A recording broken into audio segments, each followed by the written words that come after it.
From the KPFK studios in Southern California, it's the Ralph Nader Radio Hour. Stand up, you've been sitting way too long. Welcome to the Ralph Nader Radio Hour. My name is Steve Scrovan, along with my co-host David Feldman. Hello, David. Hello there, Steve. Good to have you with us. And also, it's good to have the man of the hour, Ralph Nader. Now, David, we have a gig to plug for Ralph. Ralph, you're going to be appearing at the Rowe Center in Massachusetts on the weekend of May 18th to the 20th. Tell us about that. Yeah, it's just a workshop on the military budget and the need to invest in public works and renovating and repairing America in every local community, and the role of Congress. We want to start reasserting the sovereignty of we the people. And the Rowe Center, that's in, is that Western Massachusetts? It's North Central Massachusetts. North Central Massachusetts. We will supply all the information at ralphnaderradiohour.com. If you want to check Ralph out talking about empire and the military budget on May 18th through the 20th, he'll be doing that workshop. Well, speaking of empire military issues, this happened this week. I am announcing today that the United States will withdraw from the Iran nuclear deal. Inside sources tell us that immediately upon that announcement, National Security Advisor John Bolton's mustache jumped off his face and danced a jig. Is that true? That is true. Okay. The president went on to call the deal, quote, defective to its core, unquote, and will once again impose harsh economic sanctions on Iran. However, the U.S. will be alone because the other major signers of the deal, Britain, France, Germany, Russia, China, and the rest of the European Union, are remaining in the deal. All this, even though inspectors from the International Atomic Energy Agency have maintained that Iran is in complete compliance with the terms of the deal. So it seems not so much that the deal was violated, but just that Donald Trump is fulfilling a campaign promise to Benjamin Netanyahu. But that's just my take. We're going to get a real professional take on this situation from retired Colonel Isaiah Wilson. Colonel Wilson is a military strategist who has thought deeply about issues of war and peace in his book, Thinking Beyond War, Civil-Military Relations and Why America Fails to Win the Peace. We'll also hear, as always, from our corporate crime reporter, Russell Mokhiber. And if we have time at the end, knock out a listener question or two. But first, let's find out if the world is safer with the United States out of the Iran nuclear deal. David? Colonel Isaiah Wilson is a military strategist and a leading advocate for change in America's approach to security policy. A combat veteran who served in the 101st Airborne Division in Iraq and a professor of political science, he most recently served as chief of the Commander's Initiatives Group at U.S. Central Command. He formerly served as a full professor and academic program director at West Point, where he also founded the West Point Grand Strategy Program. Colonel Wilson has numerous publications to his credit, including Thinking Beyond War, Civil-Military Relations and Why America Fails to Win the Peace. Welcome to the Ralph Nader Radio Hour, Colonel Isaiah Wilson. Thank you very much, David. Very happy to be with you all today. Thank you very much, Ike Wilson. The listeners ought to realize this is a very unique person here who's been through it all in the military and is now spending more and more time on strategic ways to wage peace and exert functional diplomacy around the world. Well, what's been in the news is the withdrawal from the Iran nuclear accord by President Donald Trump. Ironically, President Obama signed this accord without going to Congress or the Senate for confirmation as a treaty. But in Iran, the accord had to go to the Iranian parliament. Even though they have an autocratic government, they do have quite a bit of political dissent. And they had to go to the parliament. But in our country, the runaway presidential power can produce this kind of signature by executive decree and not go to the Congress. What's interesting about this Iran nuclear accord, Colonel Wilson, is that there's so many established groups supporting it and opposing President Trump. For example, our allies, Britain, France, and Germany, former secretaries of state and secretary of defense from both Republican and Democratic administrations, the existing Secretary of Defense, Jim Mattis, and President Trump's Chief of Staff, General John Kelly, and outspoken former top Israeli national security intelligence officials all were saying to Donald Trump, don't do it, don't withdraw from the accord. Why is he withdrawing from the accord? This is an extraordinary rejection of a whole constituency that says stay in it. It works, and it's being complied with by Iran. Well, Ralph, first, let me just thank you for having me on today to hopefully share some of my thoughts and experiences on what is arguably one of the most consequential decisions that has been made in recent years, maybe even recent decades. At the bottom line for me, the severe harm is the fact that we've actually walked away from a deal that was actually working as designed, and I'll emphasize as designed. I mean, the original Joint Comprehensive Plan of Action was admittedly at the time a single-track focus on rolling back and, frankly, a delay operation on Iran's dash to attaining a viable nuclear weapon. It was intended originally to be no more than that. At the time, and in that context, it was fully understood by all parties involved, and certainly down to our operational level at U.S. Central Command, which basically had the operational responsibilities for managing, preventing, and frankly shaping all of the ongoing conflicts that are taking part on the globe and basically setting conditions for the JCPOA agreement to actually have a chance of surviving implementation. No one was Pollyannish on this, and no one was looking at this through rose-colored glasses as far as we were concerned. We knew this was single track. We knew this was an effort to de-escalate one of the top, if not the top, security concerns based on international and U.S. vital national interests, Iran attaining a weapon of mass destruction and the capacity for using it. But that was certainly not the only vital national interest, nationally or internationally, involved. And we were very pragmatic in knowing what the deal covered and what it did not cover. Stepping away from the plan without a plan B, frankly, leaves certainly the greater Middle East and the greater Levant, but frankly, the globe and the United States in terms of its vital national interests in a much, much worse powder keg situation than just a few hours ago. Well, President Trump didn't take any questions at his press conference. I've got the transcript in front of me, and he made his statement, and then the press started shouting questions, and all he would say is, thank you very much, thank you very much. And the question that was shouted, that was audible, was, Mr. President, how does this make America safer? How does this make America safer? And then he refused to answer any questions. The interesting aspect of this, Colonel Wilson, is that we don't start with looking at the situation the way the Iranian government is looking at it.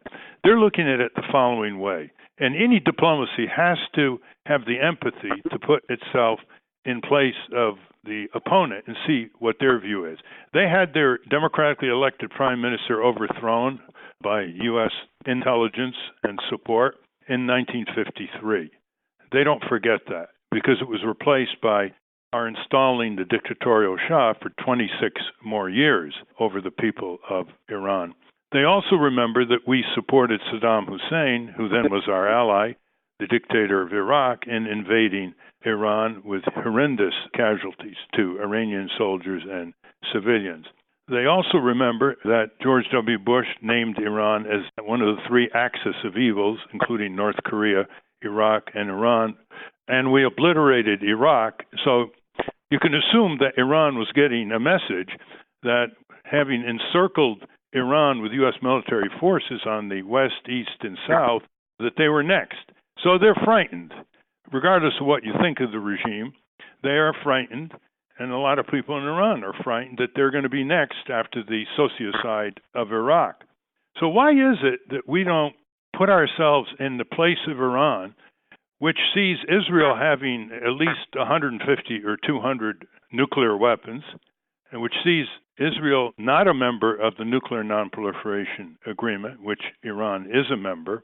Why is it that we never in the media, and just recently on NewsHour for PBS, they were interviewing Ehud Barak, former Prime Minister of Israel, and they never asked him about the Israeli nuclear program and its refusal to allow inspectors because it's not a member of the Nuclear Non-Proliferation Agreement. Now, as a person who studied diplomatic history, give us some sense of why our country, again and again, does not consider the way the other countries view our particular militarism and forays around the world? Ralph, thanks for the question. I've been puzzling over this both as an operator in the field, frankly, for the last 33 years during my service in uniform, and along the way, some stints and opportunities to actually think about this and study it as an academic. So, both from a thinking perspective as well as from an operational doing perspective, this question that you've raised, and you've given an excellent summary of some of what I would call the dark sides to American exceptionalism. You've given a phenomenal, sad and tragic, quick rundown of this paradox. And for me, I think it lies in this oversimplified, perhaps over-westernized, almost in the sense of the old westerns, where America and those with us are wearing the white hat, and there are true-to-form white hat wearers and black hat wearers. And, coming out of World War II particularly, we've allowed the American public in a representative democracy, those duly elected representatives allowed an American public to fall into an oversimplified sense of a world seen through the lens of black hats and white hats, where, frankly, the world has always been gray. That oversimplified perspective, in my view, both opinion as well as academic study, kind of finds us as Americans, those that follow us on our different expeditions abroad, seeing the world in the map of the world with us almost removed from the table as an effective player, almost as if we are placing ourselves in a sort of a God seat, where American exceptionalism is only a one-directional positivism, if you will, that American exceptionalism as it is and by its nature and its character is inherently good. As I said before, I think what we're seeing here and what you gave a great rundown on in summary is the darker sides to American exceptionalism, the darker sides to American leadership, both national leadership and American global leadership. People in whole societies and whole communities of nations can be led and will be led. Leadership is bidirectional, however. It can lead to positive places governed by values and rule of law. Unfortunately, it can equally be led in dark negative directions by tendencies of illiberalism. And what I would offer is the exact antithesis to a system based on rule of law, which includes the spirit of the law as well as the letter of the law, and the importance of judgment based on ethics and moral code. That can be so easily and tragically overlooked and replaced by a governance, an approach to governance based on rule by law, which can often, as history has shown us, lead to very dark and sinister and illiberal places in illiberal ways. I think that's exactly what we're dealing with. I think that a quick survey of American global leadership, particularly since the end of the Cold War, in the absence of a clear threat in the old Soviet threat, and facing a world that was much more muddy and much more complex, unfortunately, our leaders on both and all sides of the aisle, extreme red to extreme blue, have to some degree collectively abrogated their responsibilities as the duly elected representatives of a democratic society, and the most important obligation, in my view, as a citizen of duly elected representatives of a democratic society, and that is to keep the public of those societies fully informed and in a transparent way. I think in many respects, Colonel Wilson, gone the opposite direction and allowed oversimplification and the opaqueness of a degree of uneducatedness on the complexities of the world. I think we've allowed that to persist driven by some very particular interests, if you will, namely hyperpartisanization and polarization in this country. Colonel Wilson, I want our listeners to know that I don't think your position is that unique among many retired high-level military, diplomatic, and national security officials, or even people in the Pentagon as well. President Trump, in his news conference withdrawing from the nuclear accord with Iran, made the following assertion. He accused Iran of, quote, exporting dangerous missiles, fuels conflicts across the Middle East, and supports terrorist proxies and militias. The argument can be made is that the United States has done all this. And it's well known that at high military levels in the Pentagon opposed George W. Bush's invasion of Iraq because they, among other things, said, what happens after Saddam Hussein is overthrown? What's plan B on the ground? Am I correct in saying that you're not a lone voice here? You happen to be speaking out with erudition and experience, but you're not really a lone voice here, are you? Frankly, Ralph, that's the one thing, the one truth that allows me to sleep well at night. The fact that I'm not alone. I'm not a lone voice. I'm not the loudest voice. I'm certainly not the most important voice, over these past years and several decades on these issues. I would offer is that I believe that the sentiments that I'm conveying are frankly more consistent with the fundamentals of the Constitution, that all commissioned officers and frankly all officers, civilian and military, that it's the same oath that we swear to support and defend. And so it's fundamental to what our commissioned oath is as uniformed and non-uniformed public servants, licensed practitioners, again, with that obligation to support and defend the Constitution, which includes being truthful, balancing rule of law with a sense of judgment based on moral norms and values and a professional ethics.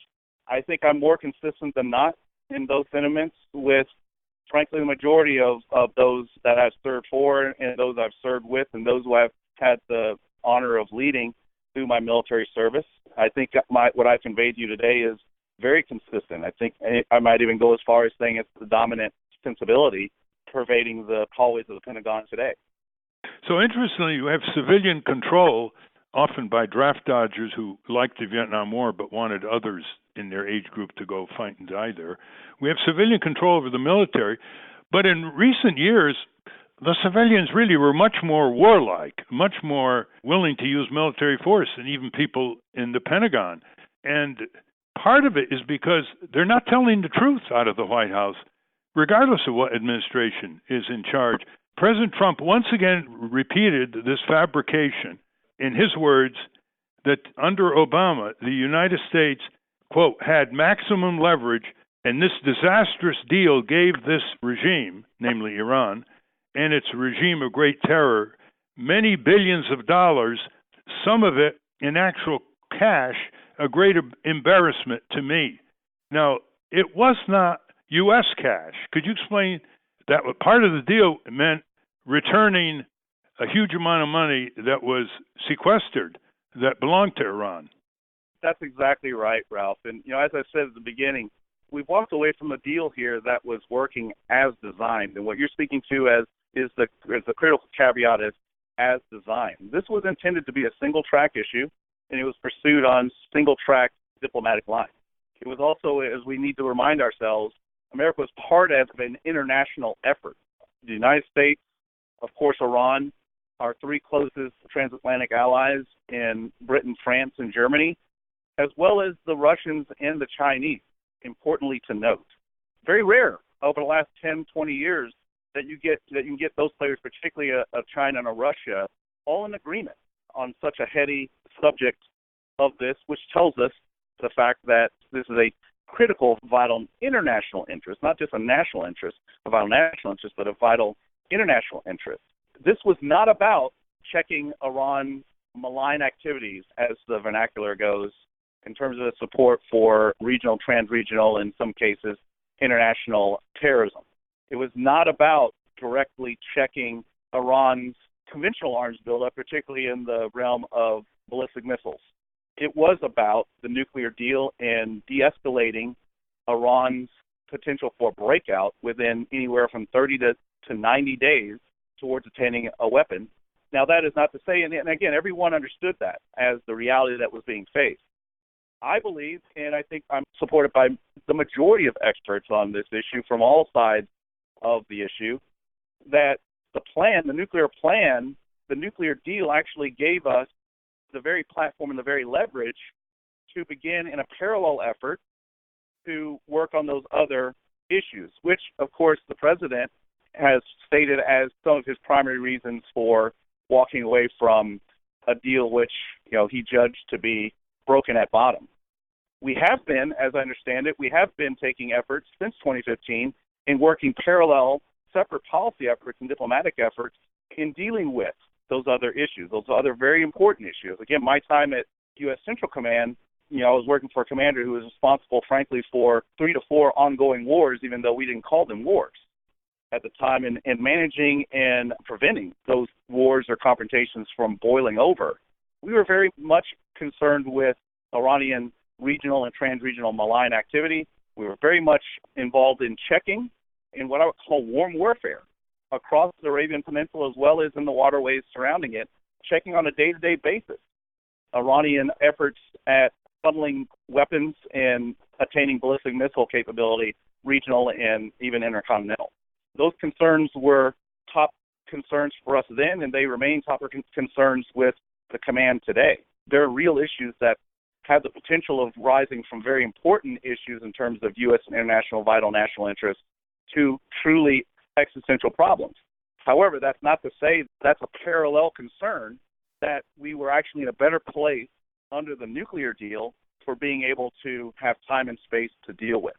Now that we've removed Plan A, the major problem of all this compoundedness of problems off the table, or at least delaying it for 15 years originally. Now we had 12 years remaining to work those side issues.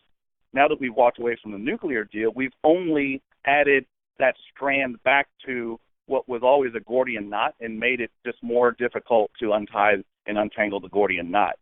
Well, let's examine this a little more closely. The U.S. has sold or given a huge amount of advanced weaponry to Israel and Saudi Arabia, presumably to allow them to defend themselves.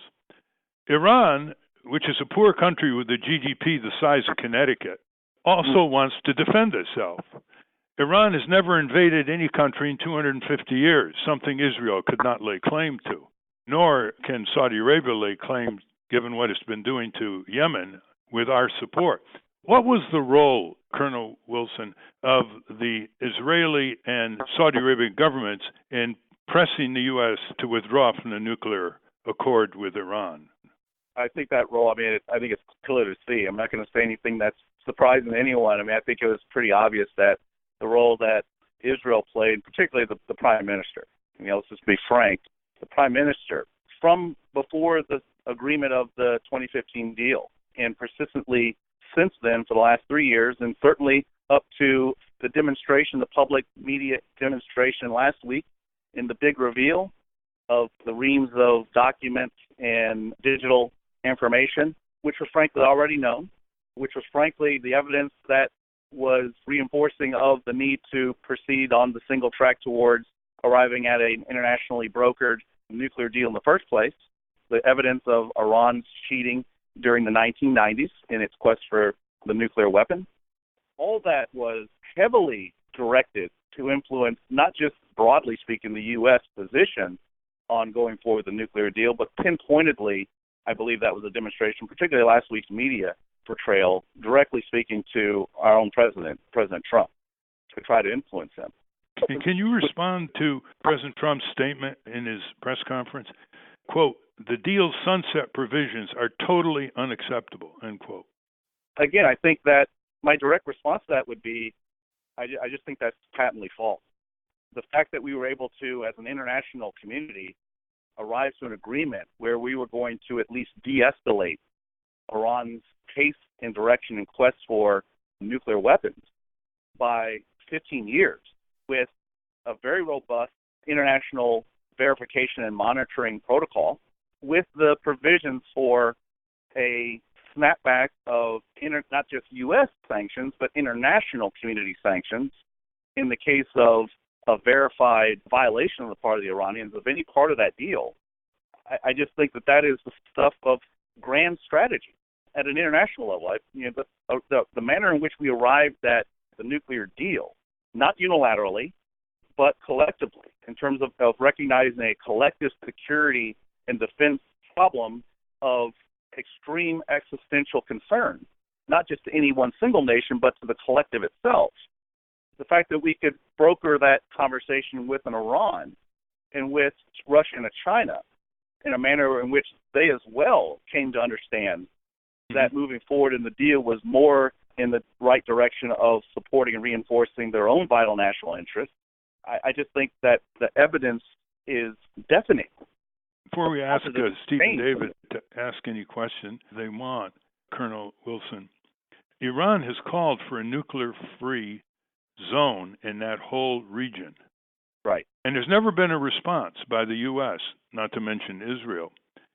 What is the restraint on having international conferences to try to develop these treaties? years and years ago, they would have international conferences on issues Correct. of war and peace, at least to get the ball rolling.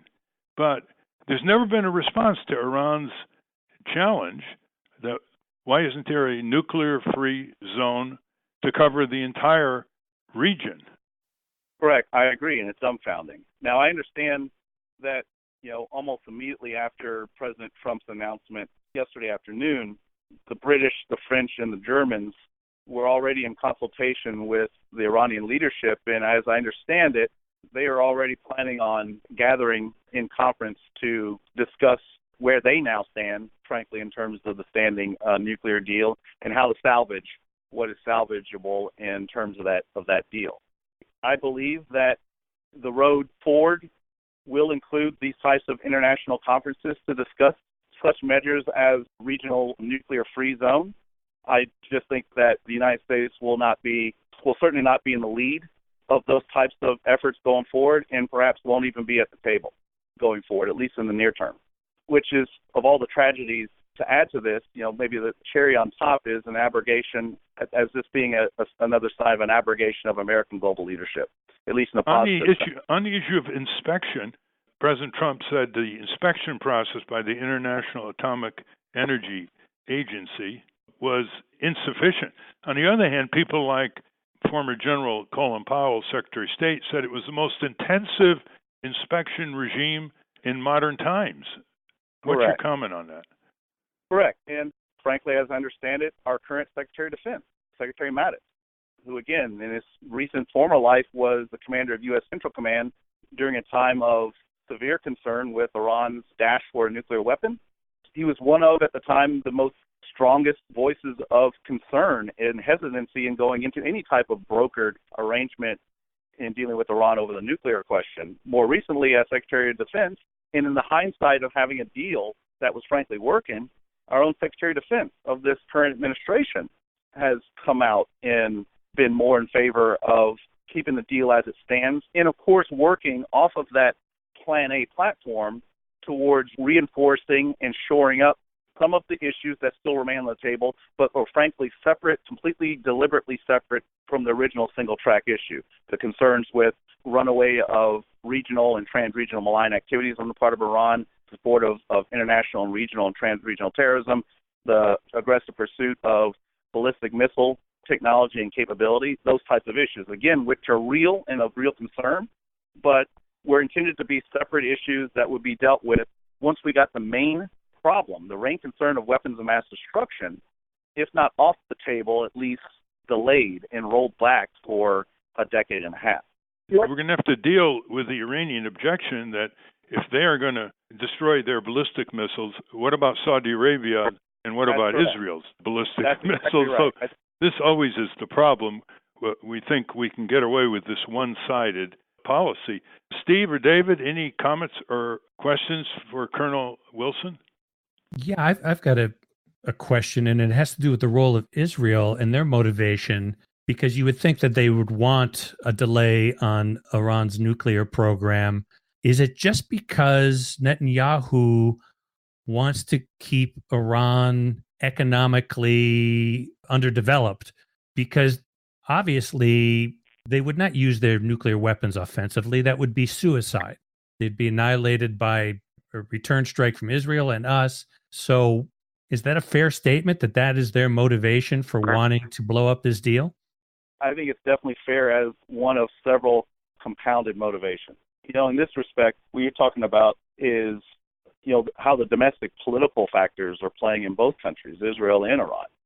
I mean, from the Iranian standpoint, the pursuit, both in practical terms, but perhaps more importantly in rhetorical terms, in terms of shoring up the regime's power position with its own population, and turning this issue into a national issue of hyper-nationalism.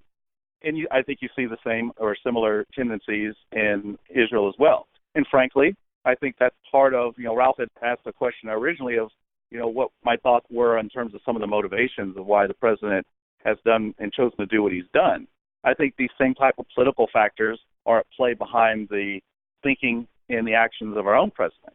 These domestic factors, hyper partisanized in every sense of the term, hyper polarized in every sense of that term as well, both in the United States, Israel, and Iran, are making the saber rattling of these weapons of mass destruction very dangerous in terms of whether they're only rhetoric for these domestic political reasons or if there's real and reality to this rhetoric.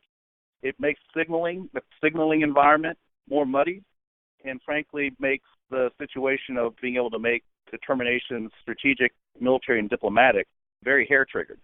The U.S. media just gives almost no coverage to high-level Israeli security and military officials in Israel who have been berating openly and strongly Prime Minister Netanyahu's policies on the Iran Accord and toward the Palestinians.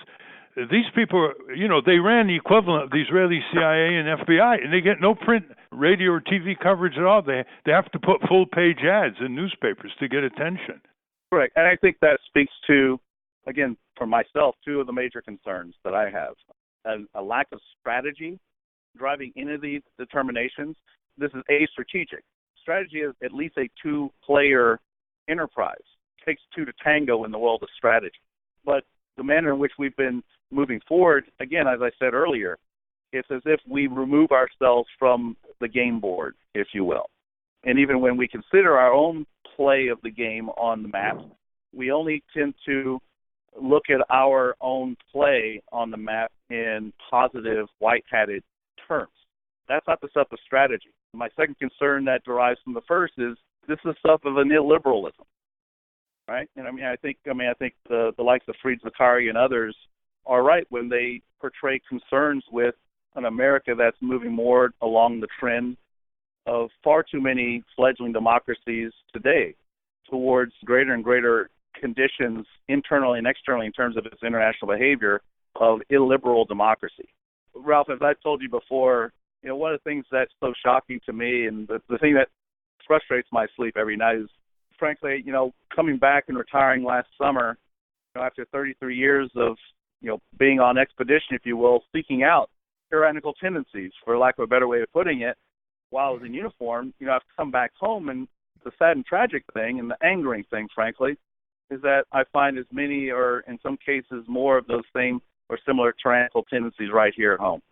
Yeah, there you are. Yeah, that could be a good theme for the next interview. Absolutely. Yeah. Absolutely. Yeah, that's really important to develop.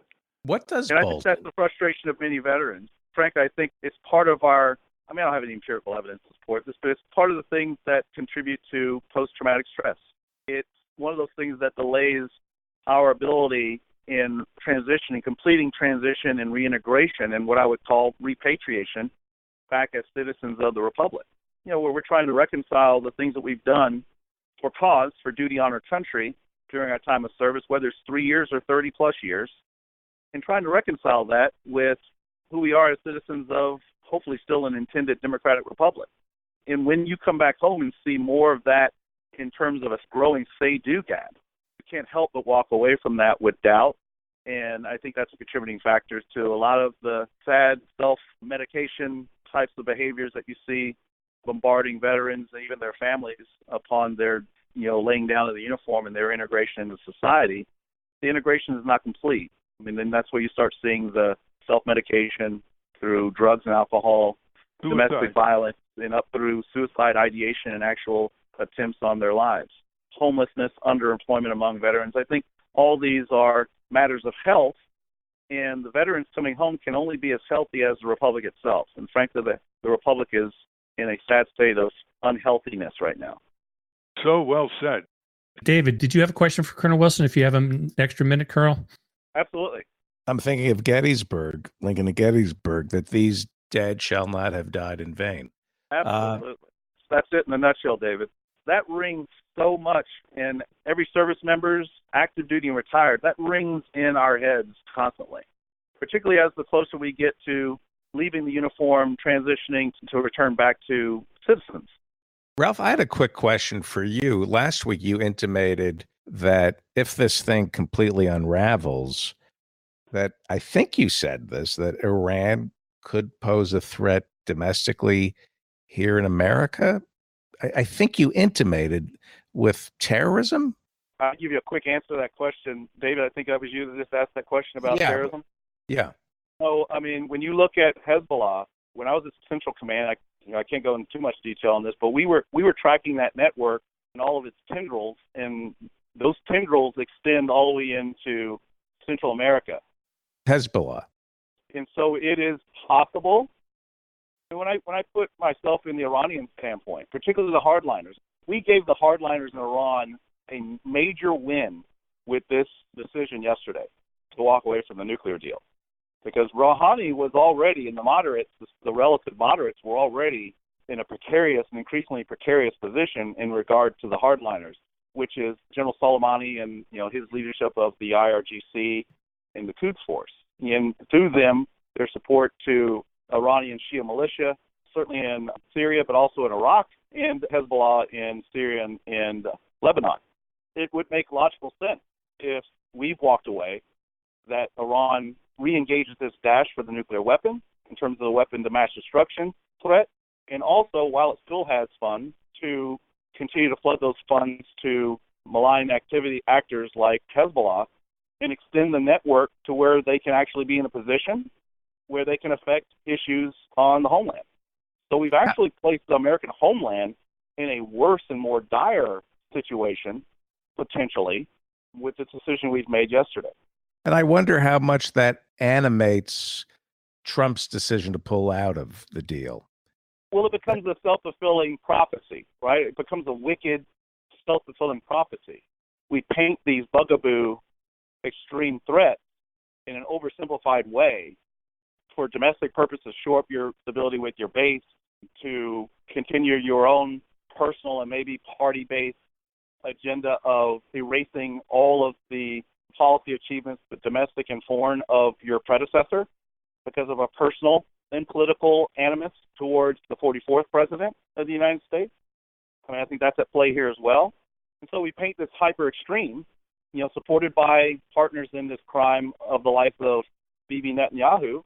And is he more afraid of Hezbollah than he is Iranians getting the bomb? Absolutely. But increasingly so, it's becoming more and more difficult to untangle these things. We're in an age of what I call compound security threats. These are becoming less and less inseparable threat lines. They're becoming compounded. And for the reason why I use that terminology is because for the very reasons why everyone, even though they don't understand the economics of it, you say compound interest.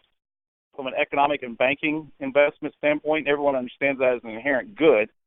Likewise, but in a more sinister way, the idea of a compound security issue is that you get the exact reverse in dark implication and consequence. These are not additive threats. They are compounding in an exponential, almost logarithmic kind of way. So you have to start thinking about the threat of Hezbollah and those kinds of malign activities in a conventional sense, in a guerrilla warfare to terrorism behavior context. You marry those with threats of weapons of mass destruction, and you've got a very peculiar and very unique 21st century Gordian knot type of compound threat. Which is like we're the leading goaders of. We're creating all these enemies because we've been in their backyard for over a century, propping up dictators and fooling around. And then we wonder whether suddenly they're interested in coming in our backyard. It's just a vicious circle. No, and it's exactly from that standpoint, we as doing our adventurism as an external player to the region, not a formal member of the neighborhoods. Those are very important issues, national interest, but not necessarily vital ones. But from an Iranian standpoint, these issues are of vital concern because that is their neighborhood. They live there. Same, I have to be fair, but similarly and same in terms of the Saudis.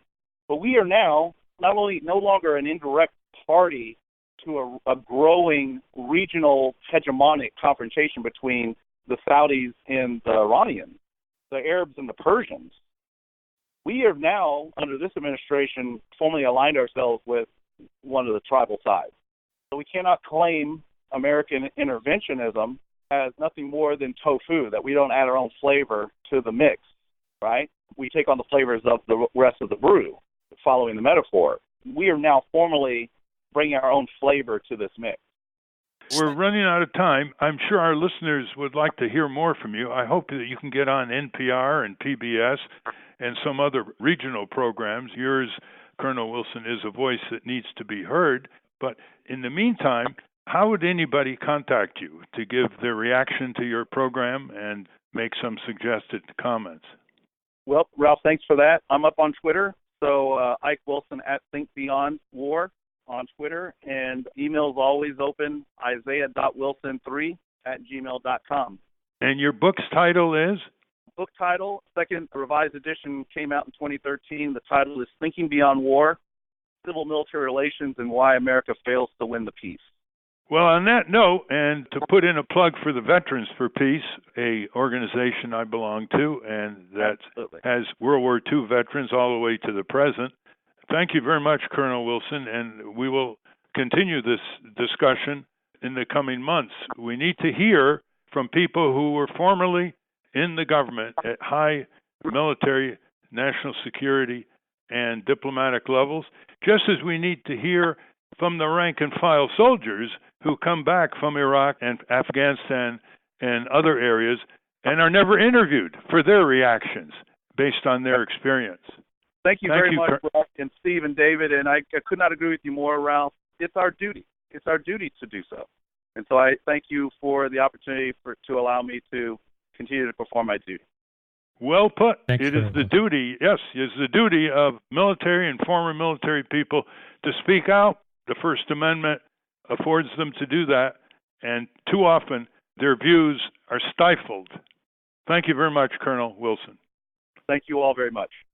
We've been speaking with Colonel Isaiah Wilson, military strategist and author of Thinking Beyond War, Civil Military Relations and Why America Fails to Win the Peace. We will link to that at ralphnaderradiohour.com. Now let's check in with a man who never seems to be at a loss for juicy corporate true crime stories, Russell Mokhiber. You are listening to the Ralph Nader Radio Hour. Back in a minute. From the National Press Building in Washington, D.C., this is your Corporate Crime Reporter Morning Minute for Tuesday, May 8, 2018. I'm Russell Mokhiber. Wilma Steele and Don Blankenship went to high school together in Matewan, West Virginia. Blankenship went on to become CEO of Massey Energy. He spent a year in jail for conspiracy to violate the national mine safety laws in connection with the deaths of 29 miners at the Upper Big Branch mine explosion in 2010. He's now running for U.S. Senate in West Virginia. Steele went on to be a school teacher and founder of the West Virginia Mine Wars Museum in Matewan. The museum includes exhibits about coal camp life, the Paint Creek Cabin Creek strike of 1912, the Matewan Massacre, the Miners' March, and the Battle of Blair Mountain. The Battle of Blair Mountain was the largest labor uprising in United States history and one of the largest and most well-armed uprisings since the American Civil War. For the Corporate Crime Reporter, I'm Russell Mokhiber. Thank you, Russell. Welcome back to the Ralph Nader Radio Hour. I'm Steve Scrovan, along with David Feldman and Ralph. Okay, we have some time for listener questions. The first one comes from somebody who's been corresponding with us, Ralph, for a while, and I thought you would be very pleased to know this. Turns out he's an independent journalist out of Providence, Rhode Island. His name is Alex Nunez, and this is what he says. He says, I heard Ralph Nader's response to my question on air this past weekend, and he is filing the Freedom of Information Act request. This had to do with nuclear missiles base being subsidized by taxpayers in Connecticut. So he's filing the Freedom of Information Act, and he says, let Mr. Nader also know that there's more to this story, and there will be more repercussions based on what General Dynamics is doing. The state is bracing for an influx of submarine workers and their families from out of state because of the planned construction of nuclear-armed submarines, and it will likely cause a shortage of affordable housing in the new London Norwich region of our state. Incredibly, because of the low wages this company is paying its workers, many of them qualify for subsidized housing and Medicaid. And he's written several stories on it if you're interested. But do you have any comment on that, Ralph? Yeah. The comment is that we have had a gratifying response from a listener who's following up on our recommendation to get the agreement between the state of Connecticut and General Dynamics, a rather unique foray into crony capitalism and corporate welfare, where a government-guaranteed contractor that has its profits guaranteed to build nuclear subs by the Pentagon is now dickering around in Connecticut and Maine and elsewhere for taxpayer subsidies to further its profits. This is a new breakthrough in the brazen nature of what conservatives call crony capitalism. Very good. And yeah, It's very nice to have being encouraged in independent journalists like Alex, and we'll keep following up on this and other things you're doing, Alex. David, why don't you take the next one? This one comes from Henry T., and the subject is, what do I do when my congressional office is giving me the runaround? Hi, Ralph. I've taken your advice to heart and have begun dedicating a few hours per week to political issues that matter to me, in my case, ending the crisis in Yemen, accelerated by Saudi Arabia's belligerent bombardment of civilians. After many calls and emails to my congressional office, I was finally able to have a 1-hour sit-down with 2 top aides. We had what I felt was a productive conversation, but to me, the conversation is ongoing, and I followed up with the aides about what we discussed and options on how to move forward, but I've heard nothing back. My real goal is to get a sit-down with my congressman. At this point, I feel like I've been given the runaround instead of being heard. I am planning on building a political watchdog group within the next month, but as far as my individual actions, what next steps should I take? What are my rights as far as just entering the office and bothering them in person? Well, this is very gratifying, Henry. That's exactly what we want our listeners to do. We look forward to your establishing a political watchdog group on Congress. But the first lesson we all have to learn is not to refer to our member of Congress anonymously. You don't tell us the name of the member of Congress that you're trying to meet with. So always use proper names, especially when it comes to politicians. They love anonymity. The second is just go to the local office of your congressman. You don't have to be disruptive. Just go and submit your request and whatever materials you want your member of Congress to read and reaffirm your action. You might politely tell them that if you don't hear after a certain amount of days, you will be in front of the building where the office is, distributing materials about the cause that you're pursuing, and that your member of Congress will not meet with you, or including other constituents you may have on your side. So that's what I would suggest that you do in the interim. And once you set up a letterhead and a political watchdog group, say a Congress watchdog group, you'll have more and more people banding together with you on more and more issues, and it'll be less possible for the member of Congress to disregard an invitation to a meeting. And remember, send the invitation in the form of a summons, a formal summons, and try to get people to sign clearly their name and their occupation so that member of Congress knows that you're not going to go away and that you don't have a short attention span. Very good. Thank you for the question. Like Ralph says, we're very gratified people are following up. This next question comes from listener Leslie Heyman, who listened to our show last week about the importance of the jury trial. And she writes, I enjoy your show. What's your take on popular media coverage of trials by a jury? She goes on to talk about a couple of different programs, but she says, perhaps your show can talk about the business of jury selection. The value of that service further throws the economics in the legal system towards those with money. Juries can't afford the time to serve if you look at the actual number of unemployed and poor.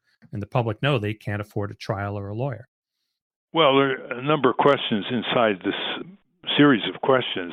First of all, the wrongfully injured person doesn't have to pay the lawyer by the hour. It's a contingent fee, and the lawyer is paid only if he or she gets a settlement or a verdict, and people should know that.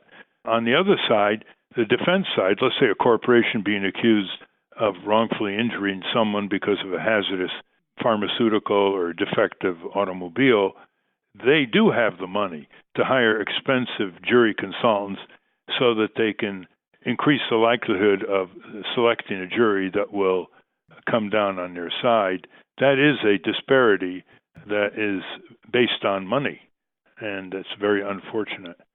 Some of the big plaintiff firms can neutralize that because they have the same capability to hire jury consultants. But I'm glad you're paying attention to this.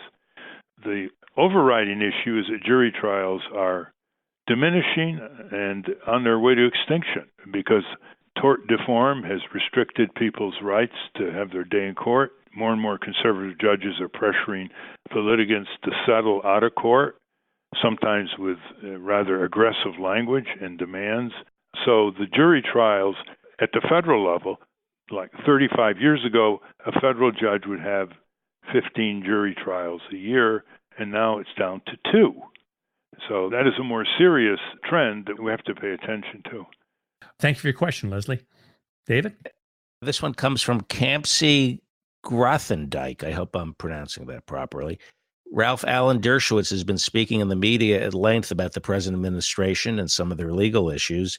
Has Mr. Nader ever worked with Alan Dershowitz at any time?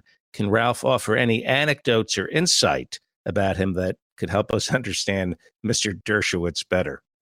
Well, Mr. Dershowitz graduated from Yale Law School. His first law journal article was on corporate crime, and had he stayed with it, he might have been a major bastion against the corporate crime wave, but he didn't. And he, in recent years, has been on a lot of television shows because he's very outspoken, almost knee-jerk reaction supporting the Israeli government on the Palestinian issue. More recently, he has been defending a rather overbroad concept of presidential authority and what presidents can get away with, in contrast to his colleague, Professor Larry Tribe's views. I've had interesting interactions with Alan Dershowitz over the years, not that many, but I remember when I was running for the presidency on the Green Party in 2000, he issued a statement saying that what I was doing was anti-democratic. And he didn't mean anti-democratic party. He meant anti-democratic small d. And Phil Donahue responded saying, "What? Having more voices and choices on the ballot, using our First Amendment rights to speak, petition, and assemble is anti-democratic?" So he goes over the edge from time to time because he just loves publicity, and he loves to be known as someone who will always rebut a criticism of him. And in that sense, I think that Alan Dershowitz should spend more time on corporate crime studies and less time on Fox Cable. Are the Democratic are they corporations as well? Is the Democratic Party a corporation? Is the Republican Party a corporation? Yeah, almost every entity now is labor unions are technically corporations, and you're usually a corporation. Your university that you went to is a corporation. Has the Justice There are Department cooperatives that are not technically the kind of corporations I'm talking about, but most every institution, private and public, has to have some corporate entity in order to provide the rules of operation, et cetera, et cetera. When you were running for president, did you ever consider asking the Justice Department to, I'm being serious, to break up the Democratic Republican Party duopoly? It is a duopoly, right?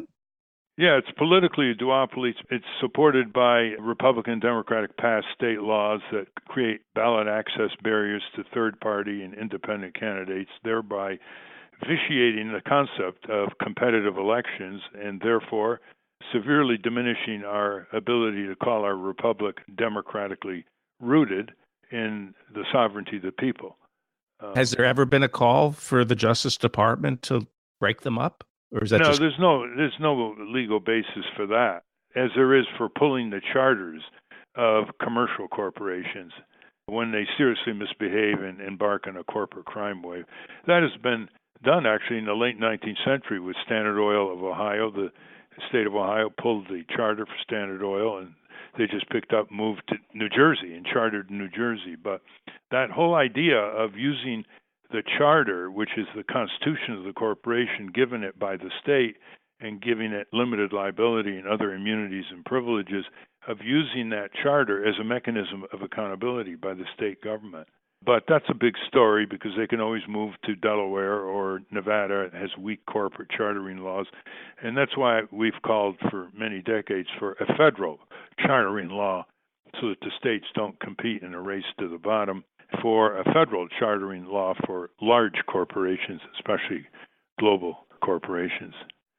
By the way, Steve and David, good news. My home state of Connecticut, that calls itself the Constitution State, is joining the National Popular Vote movement. They are now enacting a state law that says that they will give the Electoral College votes in a presidential election to anyone who wins the national popular vote, thereby neutralizing the mischief of the Electoral College, laughingstock in the world, when we have candidates who win the national popular vote as Al Gore did and Hillary Clinton did in 2000, 2016, and then lose the election because of the Electoral College vote that does not reflect the overall national popular vote.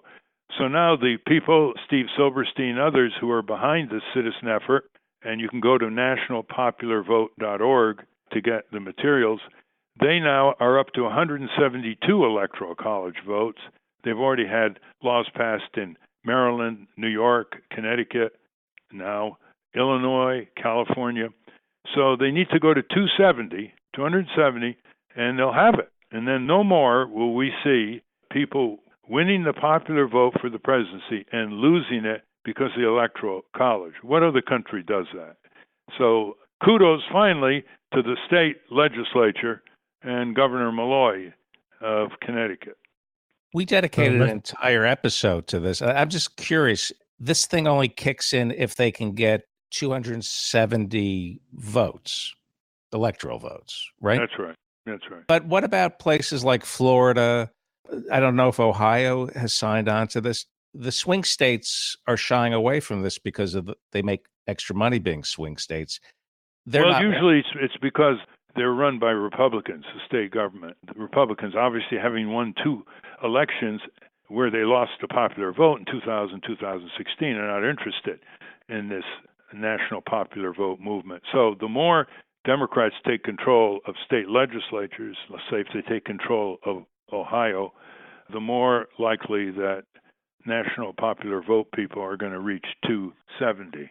But if they get to 270, that doesn't influence all 50 states, does it? It doesn't have to, because 270 is a majority. So they can all vote against it, but they don't make the majority, so they lose. Oh, I see. Okay. Yeah.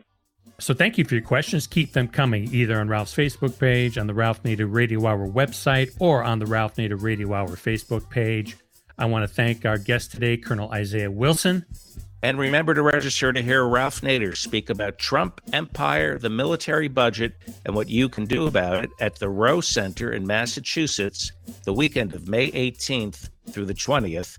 We will link to that event on ralphnaderradiohour.com. Thank you, Ralph. Thank you, Jimmy, Steve, David, and to our listeners, please try to get your local radio station to carry this program.